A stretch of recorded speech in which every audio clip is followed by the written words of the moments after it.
नमस्कार विद्यार्थी मित्रांनो, क्रिश टॉक या यूट्यूब चॅनलवर तुमचं स्वागत. तर विद्यार्थी मित्रांनो, महाराष्ट्र शासनात जे जागा 5 ते 6,000 आरोग्य खात्यात जागा रिक्त आहेत.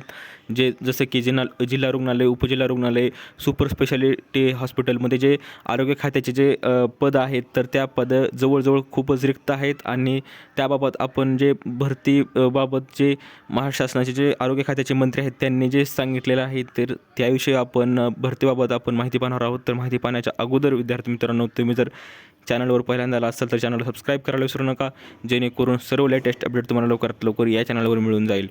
तर विद्यार्थी मित्रांनो, सांगायचं झालं की महाराष्ट्र शासनात जे आरोग्य खातं आहे आणि आरोग्य खात्याचे जे मंत्री आहेत जे प्रकाश आंबेडकर सध्याचे, तर त्यांनी असं एक्सवर म्हणजे ट्विटरवर हँडलवर ट्विट केलं आहे की नागरिकांना सुरळीत आरोग्य सेवा मिळावी यासाठी महाराष्ट्रातील प्रत्येक जिल्हा रुग्णालय, उपजिल्हा रुग्णालय, सुपर स्पेशालिटी हॉस्पिटल तसेच एखाद्या उपकेंद्रामध्ये सुद्धा कम्युनिटी हेल्थ ऑफिसर असावा या दृष्टीने आरोग्य विभागाकडून 5 ते 6,000 पदे भरण्यात येणार आहेत, असं स्पष्ट त्यांनी जाहीर केलेलं आहे त्यांच्या अकाउंटवर. तर विद्यार्थी मित्रांनो, तुमचं जर स्वप्न असेल महाराष्ट्र शासनात रुजू व्हायचं, शासन सेवेत रुजू व्हायचं, तर तुमच्यासाठी खूपच ही आनंदाची बातमी आहे. तर विद्यार्थी मित्रांनो, सांगायचं झालं तरी येत्या 5 ते 6 महिन्यात ही भरती होऊन जाईल. येत्या 1 महिन्यात ही ॲड येईलच.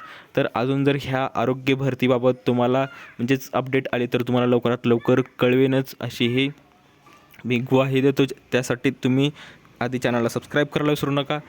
तर भेटूया पुढच्या व्हिडिओमध्ये अशीच एक अपडेट घेऊन. तोपर्यंत धन्यवाद.